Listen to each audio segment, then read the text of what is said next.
बाजार बोलता है, इसमें एफआईज डीआईज का डेटा पढ़ते हैं हम, और एफआईज डीआईज के डेटा में कोई खास अंतर नहीं है, ट्रेंड वही, डेटा अलग। तो डेटा पढ़ लेते हैं कि डेटा में क्या है।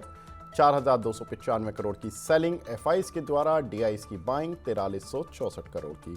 डीआईज की बाइंग का कोई इम्पैक्ट नहीं हो रहा है, बस इतना इम्पैक्ट है कि आप मेजर क्रैश से बच रहे हैं। अदरवाइज आपके पोर्टफोलियो तो क्रैश हो ही रहे हैं 30-30, 40-40%। ग्लोबल मार्केट देखने का वैसे अर्थ नहीं रह गया, क्योंकि ग्लोबल मार्केट सही चलते हैं तब भी हम गलत होते हैं, वो गलत चलते हैं तो हम और गलत होते हैं। डाउ जोन्स ठीक है, नेगेटिव में बंद हुआ। शंघाई हरे में है, हैंसेंग हरे में है, निकाई हरे में, कोस्पी हरे में है। अब देख लीजिए आप क्या इम्पैक्ट है इंडियन मार्केट पर। गेनर्स लूजर्स देख लेते हैं, कौन से काउंटर हैं जहां पर कि गेन मिल रहा है आज के सत्र में।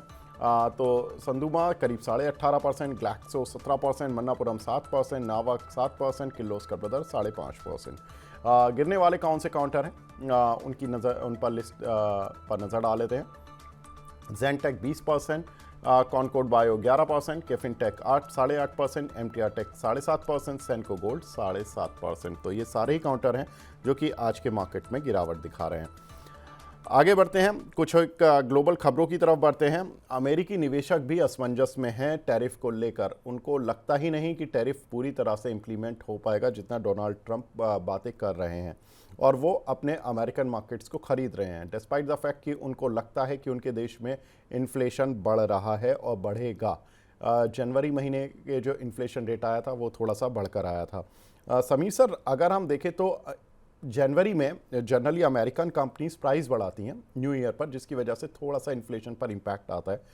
लेकिन क्या इन्फ्लेशनरी कंसर्न वहाँ पर सच में रखनी चाहिए उन निवेशकों को? और अगर वहाँ पर इंटरेस्ट रेट कट नहीं होता है आने वाले समय में, तो हमारे मार्केट्स और ग्लोबल मार्केट किस तरह से ट्रेड करेंगे सर? अच्छा, सो ये 3 पार्ट का क्वेश्चन है, तो I will take it first at a time. या इन्फ्लेशन यूएस में बढ़ सकता है, बिल्कुल बढ़ सकता है, क्योंकि डोनाल्ड ट्रंप के जो पॉलिसीज है of putting import duties can have an impact on the price rise, क्योंकि जब भी वो इंपोर्ट ड्यूटी रहेंगे, so product coming in will get charged import, और सेलिंग प्राइस, क्योंकि nobody in the system is wanting to take a hit या loss, वो लोग प्राइस थोड़ा बढ़ाएंगे। And once they increase the prices, you will see inflation going up. The probability is कि inflation वहाँ थोड़ा सा बढ़ने का चांस है, not because there is strong demand, of course demand है, but the fact remains sorry the fact remains कि ये supply side inflation रहने वाला है because of policies implemented by US government।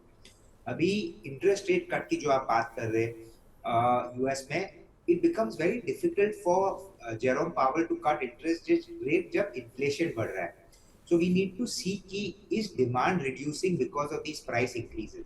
अगर वो होने लगा, then Jerome Powell will be given an, वो उनको डेटा ड्रिवन जो एक्टिविटी करते हैं उनको लग सकता है कि मैं कट कर सकता हूँ। तो I am not expecting maybe aggressive cut in the next meeting, but maybe after that एक बार ये सब जो डोनाल्ड ट्रंप के पॉलिसी सब सेटल हो जाए, so maybe one quarter delay. और इसका क्या इम्पैक्ट, थर्ड क्वेश्चन, जो क्या इम्पैक्ट इंडियन मार्केट्स पे आ सकता है, तो देखिए Indian markets are already reeling under pressure, not because we are, of course results थोड़े से सबड्यूड आए हुए हैं कंपेयर टू एक्सपेक्टेशन, पर ये सबको फैक्टर इन कर चुके थे because government spending was low, which of course hurt. फिर लिक्विडिटी टाइट थी, इसके वजह से दूसरा नेगेटिव इम्पैक्ट आया था। वी आर सीइंग कि ये सब मेजर्स लिए जा रहे हैं to ease up these problems that are there. Interest rate भी कट हुए हैं, so hopefully things will start picking up.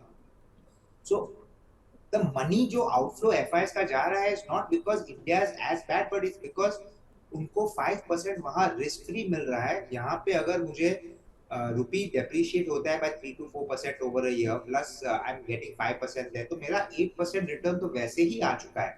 और ये आई एम श्योर दूसरे चैनल्स पे, आपके चैनल पे काफी लोगों ने चर्चा की होगी कि when you're getting 8, I mean you can get 8% risk free comparatively versus if you are to invest, या आपको minimum 8 चाहिए, उस पे रिस्क प्रीमियम चाहिए तो उस पे 5% और 12-13% चाहिए, और मार्केट के जो वैल्यूएशंस एक्सपेंसिव थे, इट बिकेम डिफिकल्ट कि 13-14% रिटर्न छूटे इंडियन मार्केट्स में। So some amount of FI money went out, but अभी वैल्यूएशंस थोड़े रीजनेबल हो चुके हैं, and if you want to take कि 2 साल कंपाउंडेड क्या रिटर्न आ सकते हैं, तो you can generate definitely 30% total return, यानी कि 14-15% compounded return over a 2 year period.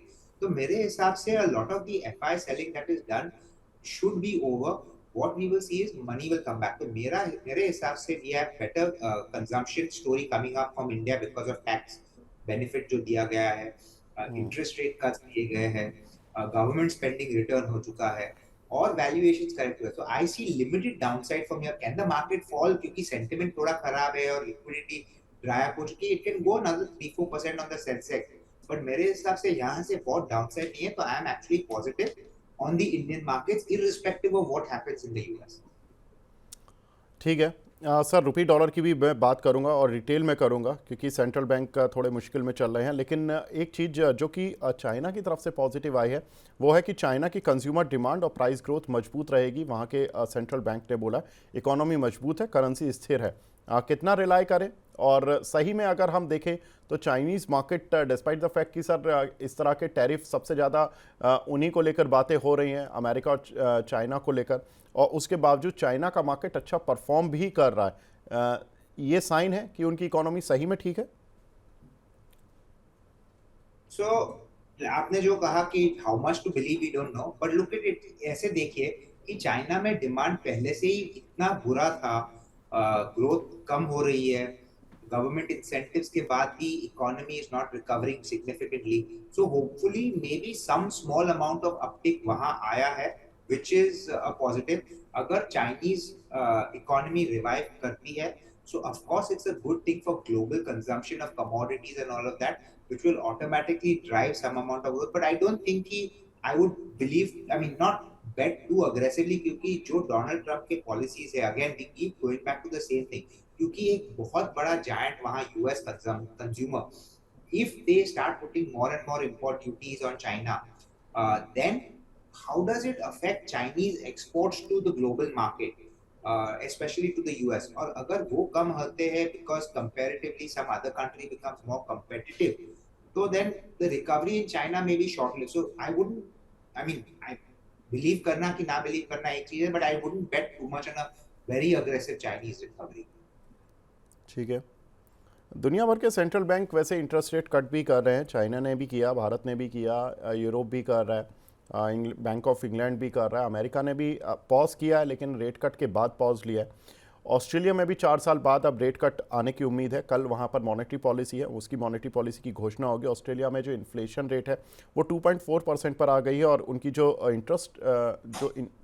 Inflation है वो 2.4 पर आ गई और इंटरेस्ट रेट 4.35 पर चला है।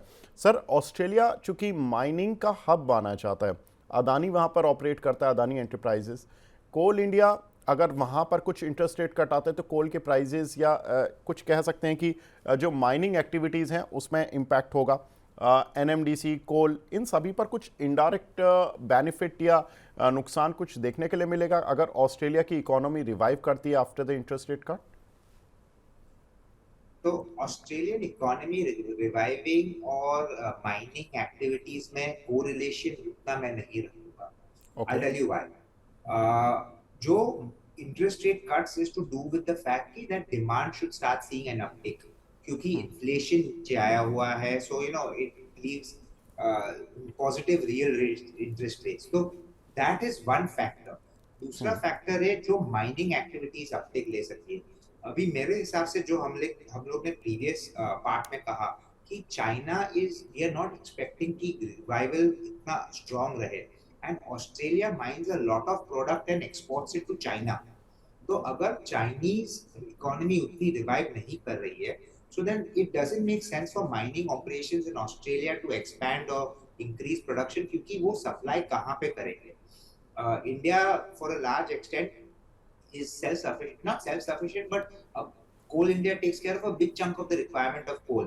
Iron ore में हम थोड़ा शायद डिमांड रहेगा from Australia, but we again NMDC and अभी हम लोग ने हमारे स्टील कंपनीज को माइनिंग राइट्स दे दिए हैं for certain projects that they're setting up. So I don't see कि why interest rates cut should have a direct impact on increase in mining, but अगर consumption grow होता है और अगर वो consumption growth leads to increase demand of product which leads to increase demand of mining activity, then I think it will happen. Reverse में नहीं होगा, ऐसा नहीं होगा कि माइनिंग फर्स्ट बढ़ेगी, फिर वो चाइना को ज्यादा सप्लाई करके फिर चाइना ज्यादा प्रोड्यूस करके फिर डिमांड रिवाइव होगी। It will be the other way around. So the hope is कि interest rate cuts over a period of time will lead to mining, I mean to demand increase, which will lead to all the other activities including mining. So immediate impact मेरे हिसाब से ज्यादा कुछ नहीं आने वाला है for the time जी being. सर, आज थोड़ा मैं ग्लोबल खबरों को इसलिए ज़्यादा ले रहा हूँ क्योंकि ग्लोबल खबरें कुछ हैं इस तरह की। जर्मनी में भी चुनाव होने वाले 23 फरवरी को, और उनका market one of the best market रहा in terms of return in last 1 month, in last 1 year kind of. तो कैसे देखें सर, जर्मनी में एक्चुअली होने क्या जा रहा है, वहाँ पर सत्ता पलट होने जा रही है, और जो दूसरी पार्टी आने वाली है जिसकी सर्वे दिखा रहे हैं, उसका ये माना जा रहा है कि वो बेल आउट करेंगे अपनी इकोनॉमी को, डिमांड पर ज़्यादा फोकस कर रहे हैं वो।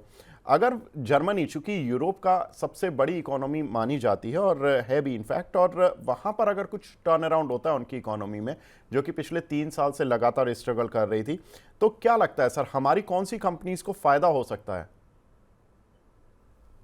तो थोड़ी ऑटो एंसिलरीज को डेफिनेट फायदा आ सकता है, where we are exporting some amount of products. So Motherson Sumi एक है जहां उनके पास सेल्स इन जर्मनी काफी स्ट्रांग है। दूसरी ऑटो एंसिलरी कंपनीज जो है, बट जर्मन इकोनॉमी केमिकल्स में थोड़ा डिमांड आ सकता है because we export chemicals to them at this point of time, but it's not going to move the needle. और वी एक्सपेक्ट, ये एक्सपेक्टेशन है कि बेल आउट करेंगे from the situation that they are in. But why is it that अगर German current government को भी मालूम है कि slowdown हो रही है, ये सब problems है, why are they not doing it? There must be some reason. अभी I don't track the German market that closely to be able to tell you what is happening there. But what I can tell you is अगर वो bail out होती है तो some auto companies who are exporting to Germany, auto ancillary companies, उनको थोड़ा सा benefit आ सकता है, but beyond that not too much of an impact is expected from any turnaround that happens in Germany. ठीक है सर, जो rupee dollar की हम बात कर रहे थे, उसमें एक बड़ा इंपॉर्टेंट डेवलपमेंट आया है। उसमें एक्चुअली एक डेटा है जो कि बहुत इंटरेस्टिंग है। मजबूत होते डॉलर को रोकने के कदम में की वजह से सेंट्रल बैंक, ना सिर्फ इंडिया के, एशिया के सारे सेंट्रल बैंक मुश्किल में आ चुके हैं, क्योंकि उन्होंने डॉलर फॉरवर्ड में शॉर्ट पोजीशन बनाई हुई है। अगर हम आरबीआई की ही बात करें तो दिसंबर तक उनकी जो शॉर्ट पोजीशन थी फॉरवर्ड में, वो करीब 68 बिलियन डॉलर की थी। साथ ही इंडोनेशिया के सेंट्रल बैंक की जो शॉर्ट पोजीशन थी डॉलर में, वो 19.6 बिलियन डॉलर की थी। अब इंडिया के तो ये जो शॉर्ट पोजीशन थी डॉलर में, ये ऑल टाइम हाई पर थी। इंडोनेशिया के जो सेंट्रल बैंक की शॉर्ट पोजीशन थी डॉलर में, वो 2015 के बाद अपने हाईस पर थी। अब सबसे ज़्यादा जो हिट लगा है वो इन्हीं दोनों देशों की करेंसीज को लगा है पिछले 12 महीने में, और इन दोनों की ही करेंसी एशियन मार्केट में करीब 4% टूटी एज कम्पेयर टू डॉलर। हालांकि मलेशिया की भी शॉर्ट पोजीशन है डॉलर में करीब 27.5 बिलियन डॉलर की। सर, जनरली ये माना जाता है कि जब शॉर्ट पोजीशन होती है और उसके बाद कोई चीज़ चलने लगती है, डॉलर जैसा कि हमने देखा कि दिसंबर तक तो टूट ही रहा था, उसके बाद भी माफ़ कीजिएगा, दिसंबर तक बढ़ ही रहा था, उसके बाद भी मजबूती डॉलर में देखने के लिए मिली। इनफैक्ट हमारा रुपया लगातार कमज़ोर हुआ जा रहा था। तो ऐसे में अगर शॉर्ट पोजीशन हमारी है, हमें किसी पॉइंट पर तो पैनिक बटन होगा और हम कवर करने जाएंगे, तो डॉलर तो और ज़्यादा तेज़ी से मजबूत हो जाएगा और रुपया और कमज़ोर हो जाएगा। तो ये मार्केट के लिए एक, या हम कह सकते हैं कि ये करेंसी से जुड़े हुए सेगमेंट्स के लिए थोड़ा सा एक कॉशियस नोट रहना चाहिए इधर। आई थिंक थोड़ा सा कॉशियस नोट तो पक्का रखना चाहिए। आपने करेक्ट कहा कि अगर वो कवरिंग आना शुरू हो जाए तो it could impact negatively, but the hope is कि इंडिया की इकोनॉमी अभी भी फिलहाल स्ट्रांग है। आरबीआई का मानना शायद है कि RBI also wants a very competitive rupee.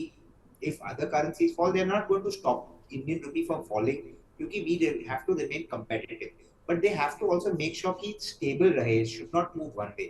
So maybe some of that short position has been built in for that purpose, just to stabilize the currency in the near term. But you also got to realize कि जो मैंने कहा earlier कि Indian economy is still strong and expectation है कि FIs will return, FDI flows will continue to come, और अगर dollar inflow आएगा वापस, then obviously सब कुछ डिमांड सप्लाई पे चलता है। if the demand, if there's enough dollar coming in to unwind ये जो trade जो बनी गई है will not be that difficult, and it should not affect that badly. But yes, अगर ये trend continue रहे जहाँ flight of dollar continues, अगर हमारे exports are not able to keep growing and imports keep growing क्योंकि oil prices sudden spike आए या ऐसा कुछ हो, then it can affect. So some amount of caution is warranted. But एक और चीज, oil prices are coming down. Donald Trump wants oil prices down. India का one of the biggest imports is oil. So अगर वो prices थोड़े कम होते हैं तो it will definitely help India's balance of trade. और अगर वो benefit में आते हैं तो again that can help the rupee and this short position जो आप बोल रहे हैं. So I'm not looking at it too negatively, but yes, cautious थोड़ा सा view cautious रखना ही चाहिए. ठीक है सर, आपने बैलेंस ऑफ ट्रेड की बात की, आज इंपोर्ट एक्सपोर्ट का डेटा ही आने वाला है। मेरा नेक्स्ट क्वेश्चन यही होने वाला था जहां पर फोकस करना है हमें सर, क्योंकि इस डेटा ने सबसे पहले परेशान किया था। जब ये डेटा नेगेटिव आया था देन हमने देखा कि सरकार ने उसके बाद गोल्ड पर जो ड्यूटी कट की थी उसको लेकर भी बातें हो रही थी कि ये रोल बैक तो नहीं होने वाली है। हालांकि फिर डेटा करेक्ट होकर भी आया। तो क्या लग रहा है सर, ये ट्रेड डेटा पर फोकस करेगी सरकार इस समय? और क्योंकि वहाँ पर तो डोनाल्ड ट्रंप प्रेशर दे रहे हैं कि आपका $35 बिलियन का जो ट्रेड सरप्लस है उसको कम करिए। हालांकि हमारी गवर्नमेंट ने उस पर एक बड़े कदम भी उठाए हैं कि हमने डिफेंस की डील की उनके साथ, हमने उनसे ऑयल एंड गैस की डील की, हमने न्यूक्लियर टेक्नोलॉजीज़ के लिए डील की। कैसा लगता है सर कि इस समय ये जो डील्स हुई हैं ये इंडिया के फेवर में हुई हैं या नहीं हुई हैं? और दूसरा, ट्रेड डेटा कितना इंपॉर्टेंट हो गया है? तो इंडिया के फेवर में हुई है कि नहीं, let's put it this, India के दो तीन जो रिक्वायरमेंट्स थे, एक डिफेंस में है, we need more aircrafts, yes, for the defence we needed to spend, HAL जो जेट्स बना रही है उसमें डिले हो ही रहा है. सो did we need that? Yes, we needed that. Does it help us balance some amount of trade deficit? Definitely, तो it's a positive. दूसरा, ऑयल एंड गैस में शायद स्लाइटली नेगेटिव है, बिकॉज द ऑयल जो हम रशिया से फिलहाल ले रहे हैं, we are getting it at a much lower rate. So if we have to buy from the US, we are probably going to have to pay a higher rate. वो एक शायद थोड़ा सा नेगेटिव है, but let's put it at this, we may not replace the Russian oil demand, we may replace the Middle East oil demand or some other country oil demand where we are paying the full price. Again, as long as it helps our trade balance between America and USA, it helps the cause, because then Donald Trump has less reason to go after India as a country. Nuclear power, we also want it. अगर वहां से कुछ technology, कुछ add या कुछ benefits आते हैं और to develop the nuclear, where we have to buy certain equipment from them, parts from them. Again, if it balances trade, it's good, but ये थोड़े lumpy in nature होने वाले हैं. So it need not be an immediate thing, but all three of them head in one direction कि our trade deficit with USA should reduce. So is it a positive that if we getting this? Yes, I think it is a positive. Trade deficit पे concern रखना चाहिए, जो आपका first question था. मेरे हिसाब से it is a very important factor, क्योंकि like you discussed कि rupee dollar is something which is very important to India. अगर रूपी घटते रहता है तो that can be inflationary in it for India. क्योंकि if even oil stays at the same price, but we are now having a weaker rupee, at some point ये oil marketing companies are going to have to increase oil prices. और if they increase oil prices, it increases logistic cost for every product across the board, which is inflationary in nature. और that means that we may not be able to continue a downward trajectory on interest rate, which is very important. एक rate cut से कुछ नहीं होने वाला है. The hope is कि जो trend है is now the interest rate cycle has reversed, and over the next year to 2 years we can see a decent amount of interest rate cut, which leaves again more money in the hand of the consumer, क्योंकि उनकी EMIs कम हो जाएगी, which they can use to buy other products. So that will also drive demand. So we need to make sure कि inflation stays down. So trade balance is a very important factor, and hopefully government will focus on it and ensure कि where we are probably in deficit, we can maybe increase our sales there and try to come to a balance of payments with those countries, like जैसे America कर रही है with India. India should also focus on doing that with other countries. तो India को भी इसी तरह के मेजर्स लेने होंगे, और ये फिर ट्रेड वॉर केवल अमेरिका की तरफ से नहीं होगा, ये सारे ही देश इस पर फोकस करना पड़ेगा उनको। और फाइनली सभी को अपने ट्रेड बैलेंसेस को चेक एंड बैलेंस करना होगा। सर, दो चीज़ें और इम्पॉर्टेंट होने वाली हैं इस वीक में। आरबीआई मीटिंग के मिनट्स होंगे, एफओएमसी मीटिंग के मिनट्स होंगे। कहाँ लगता है कि interest rate cut in minutes में इंडिकेट करेंगे कि आने वाले समय में होने वाले हैं, एफओएमसी की तरफ से यानी कि फेड की तरफ से या आरबीआई की तरफ से? तो आई थिंक दोनों की तरफ से दी मूड और the talk is going to be के the interest rate cycle has peak. The question जो मेरे हिसाब से जो ये मीटिंग्स के नोट्स से आएंगे is how much can we expect data driven रहने वाला है। तो इन द नियर टर्म मेरे हिसाब से none of them are going to be able to cut interest rates. So expectation जो भी जो भी notes में I don't think market should expect कि for the next 2 to 3 months we will see any interest rate cuts because of the inflationary pressures which will happen in the US because Indian currency is weakening. See RBI को inflation कम हो रहा है, no question, but जो हमारा rupee weaken हो रहा है, if we keep cutting interest rates and if the US does not, if the dollar, then जो flow हमारे debt government sovereign bonds में आते हैं वो कम हो जाएंगे, and if that becomes less, that also affects our trade balances, currency depreciation and all of that. So RBI will have to keep that in focus also. So मेरे हिसाब से the next policy will be saying that let's wait and watch the situation and how it plays out, and उसके बाद ही so nowhere I think it's going to be कि हम next quarter में या next meeting में भी दूसरा 25 basis point या ऐसा कुछ करने वाले। ठीक बात है सर। दो चीज़ें और थोड़ी सी आउट ऑफ मार्केट हैं लेकिन हैं। दिल्ली के मुख्यमंत्री का नाम घोषित होगा इस वीक में, और आईसीसी ट्रॉफी शुरू होने वाली है। तो थोड़ा सा स्टॉक मार्केट के लोगों को अक्सर मैंने देखा है सर, मे बी मैं गलत हो सकता हूँ, कि उनको क्रिकेट का बहुत शौक होता है, क्योंकि उनको स्ट्रेस रिड्यूस करने के लिए किसी स्पोर्ट्स की या किसी ऐसी चीज़ की ज़रूरत होती है जो कि थोड़ी सी हैपनिंग हो, थोड़ा मज़ा आए। मैंने जनरली मार्केट के जितने भी एनालिस्ट हैं उनको ज़्यादातर देखा है कि वो क्रिकेट को बहुत अच्छे से देखते हैं। सर क्या लगता है कि ये थोड़ा स्ट्रेस कम कर पाएगा मार्केट का? अगर आप वहां पे भी बैटिंग नहीं कर रहे हो तो डेफिनेटली स्ट्रेस कम कर पाएगा। अगर आप ड्रीम 11 पे खेल रहे हो तो शायद स्ट्रेस आपका और भी बढ़ जाए, क्योंकि इधर भी पैसा जा रहा है, शायद उधर भी पैसा जा रहा है। बिल्कुल ठीक बात है। और सर दिल्ली में कुछ होप है? दिल्ली में जिस तरह से बीजेपी गवर्नमेंट तो आ ही चुकी है, लेकिन अब मुख्यमंत्री का नाम घोषित होगा। कुछ लगता है कोई पर्टिकुलर कंपनीज, क्योंकि लिकर पॉलिसीज़ को लेकर वहाँ पर काफ़ी कुछ बातें हो रही थी। अभी मैं पढ़ रहा था कि लिकर पर इंपोर्ट ड्यूटी भी कम कर रहे हैं अमेरिका से। तो हमारे लिकर मार्केट पर क्या इम्पैक्ट पड़ेगा सर? अगर इंपोर्ट ड्यूटी कम होती है तो may be foreign made liquor ज्यादा बिकेगी, so it would have some and bring prices down. तो जो इंडियन मैन्युफैक्चरर्स है उनको थोड़ा सा नेगेटिव हो सकता है, because if price differential does not remain as high then the profitability goes down, because मेरे सेल्स शायद उतने ना हो। But we need to see क्या होता है। Very difficult to say at this point of time कि क्या होगा।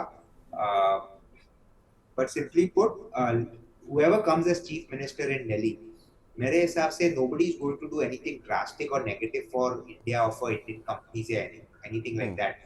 So I don't look at it as anything major. Delhi is a very small constituency. Yes, in value wise it may be big, but one small little few policies in that region is not going to change the demand supply of any one particular company in any particular way.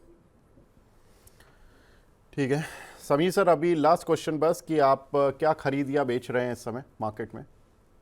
तो जो stocks हमने past में कहे थे, we continue to remain positive और वही हम ले रहे हैं। I list out 6 companies that we have bought in this fall. एक है Tata motors in the large cap. We have added IndusInd bank in the banking space, क्योंकि वहां पे काफी करेक्शन आया हुआ है। एक रिन्यूएबल एनर्जी प्ले में जहां पे मैं बहुत पहले से ही पॉजिटिव हूँ और आपके चैनल पे भी बोला हूँ, स्टर्लिंग एंड विल्सन। दूसरा हम एक और मैं उसमें बोल देता हूँ KPI green, again similar solar energy play. फिर एनबीएफसी में 2 कंपनी है जहां पे मैं ले रहा हूँ। एक है सम्मान कैपिटल जो हाउसिंग फाइनेंस करती है, और दूसरा है यूग्रो कैपिटल जो एमएसएमई फंडिंग कर रही है। They have a slightly differentiated business model where they do